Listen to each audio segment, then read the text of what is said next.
Nous sommes chez Jean dans ce qu'on appelle le discours d'adieu. L'heure est grave, Jésus va bientôt être livré, mourir, disparaître aux yeux des disciples. L'heure est grave, l'absence se profile à l'horizon. Alors que faire ? Et c'est là que Jean met dans la bouche du Christ ces paroles. Si vous m'aimez, vous vous appliquerez à observer mon enseignement, et moi je prierai le Père, il vous donnera un autre paraclet, qui lui restera avec vous pour toujours. Paraclet. Mais qu'est-ce que c'est donc que cette chose-là ? C'est un mot grec, parakaleo. Kaleo, c'est appelé, para à côté, et parallèle. Celui qui est appelé à côté. Alors en fait, c'est dans le jargon grec de l'époque un mot technique, un mot juridique, qui renvoie à ce qu'on pourrait appeler aujourd'hui, nous, un avocat. C'est celui qu'on appelait à côté de soi pour plaider sa cause. Jésus va partir, il va mourir, ressusciter, mais physiquement il ne sera plus là. Alors il va nous envoyer l'Esprit Saint, le souffle de Dieu, ce souffle de vie qui est ce parakaleo, celui qui est appelé à côté de nous, davantage même en nous, ce souffle de vie qui va venir animer désormais chacune et chacun de la parole du Christ. On pourrait dire qu'il y a concentration dans la personne de l'homme de Nazareth de la parole de Dieu et de la présence divine. Et lorsque celui qui est véritablement l'intermédiaire, celui qui représente, celui qui est davantage même, celui qui est la parole même de Dieu sur terre, lorsqu'il n'est plus là, alors ce qui était dans une sorte de concrétion en lui va être donné, mais d'une façon diffuse, à tous ceux, toutes celles qui écoutent cette parole qui nous est transmise encore aujourd'hui à travers les pages des évangiles et la prédication de l'Église. Il y a désormais cette présence, non plus extérieure et physique de l'homme de Nazareth, historiquement situé, mais une présence intérieure en chacune et chacun d'entre nous de ce souffle de vie qui est le souffle du Christ. Et ce souffle se fait avocat. Il vient nous défendre parfois contre nous-mêmes. Il vient nous défendre contre tout ce qui veut détruire, altérer, briser.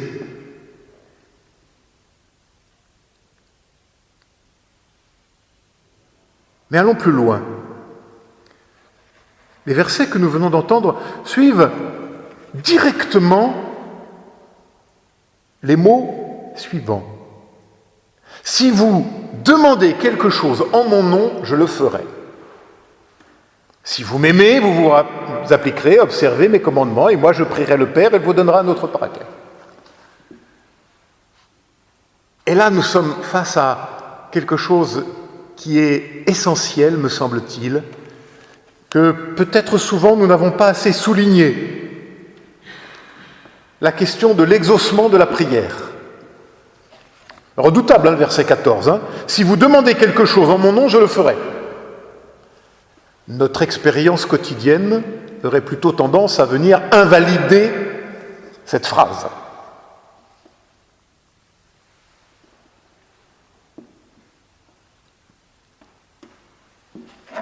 Si vous demandez quelque chose en mon nom, je le ferai, je vous donnerai le souffle.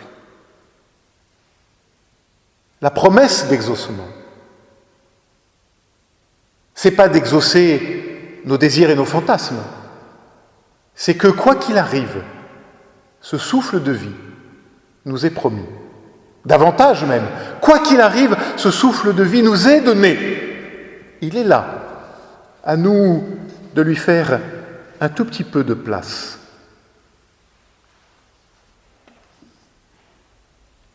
Important et ça aurait évité bien des quiproquos, bien des courts-circuits tragiques, bien des scandales aussi. Et je crois que c'est là qu'il faut préciser un peu les choses. Il y a prière et prière. D'ailleurs, dans les évangiles, les disciples diront à Jésus, apprends-nous à prier. C'est donc que prier spontanément, c'est peut-être pas si simple. Spontanément, je crois que nous avons tous ce que Dietrich Bonhoeffer, par exemple, appelle une prière païenne. C'est-à-dire une prière qui ressemble à nos désirs de cours de récréation. On va se tourner vers papa qui est le plus fort et qui va venir nous aider. Mais ce n'est pas comme ça que ça fonctionne avec Dieu. Et le premier lieu qu'il nous faut évangéliser peut-être, c'est notre prière, justement. Afin que d'une prière païenne, elle devienne véritablement une prière évangélique. Alors attention, ma prière, d'une certaine façon, je vais y revenir, sera toujours un peu païenne. C'est normal. Mais à nous de ne pas être dupes de cela. Dieu exauce, c'est-à-dire qu'il me donne de cheminer et de découvrir une autre manière d'être devant lui.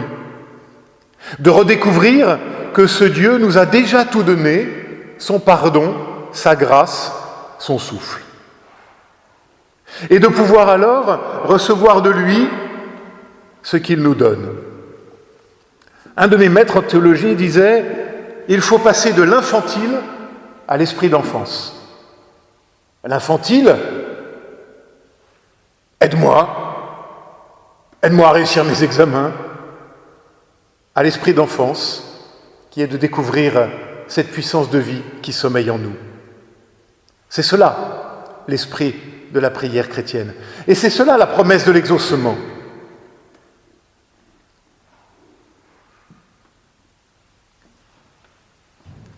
Que ta volonté soit faite, disons-nous dans le Notre Père. Quelle est cette volonté, sinon son amour pour nous, encore et toujours? Demander au nom de Jésus, c'est revendiquer inlassablement à temps et à contre-temps que la bénédiction et l'amour triomphent dans nos existences, par-delà nos souffrances et nos deuils. Et cela, oui, Dieu nous le donne et nous le donnera inlassablement. Nous pouvons en être assurés. Et prier, c'est tout à la fois revendiquer et se réassurer en cela. Ce que Dieu promet, l'exaucement qu'il promet, c'est encore une fois de nous donner son souffle, c'est-à-dire son dynamisme créateur en nous. Voilà l'exaucement qui nous est promis. Voilà en quoi nous pouvons mettre toute notre assurance et sur lequel nous pouvons appuyer nos existences. Ce souffle de vie, ce paraclet que Dieu donne et redonne sans fin, de génération en génération, à chacune et chacun d'entre nous. Ce souffle de vie qui veut faire de nous des vivants, malgré et par-delà nos échecs, nos deuils et nos souffrances. Et pour ça, il nous faut cheminer et passer de l'infantile à l'esprit d'enfance. Exemple pratique. Spontanément, nous allons prier Dieu de nous délivrer de cette pandémie, de nous guérir de toute maladie, qu'enfin on puisse être véritablement déconfinés tranquilles. Seigneur, tu pourrais faire quelque chose quand même. Ça, c'est infantile. Niveau cours de récréation. Mais c'est humain. C'est nous. C'est une prière païenne, mais encore une fois, ma prière païenne est légitime. C'est le cri de notre humanité, de nos peurs, de nos fantasmes sur Dieu, et d'une certaine façon, vouloir se croire au-delà de ça, c'est péché d'orgueil ou déni d'humanité. Alors oui, nous pouvons dire à Dieu, Seigneur, fais quelque chose là. Ça commence à devenir pénible et longuet.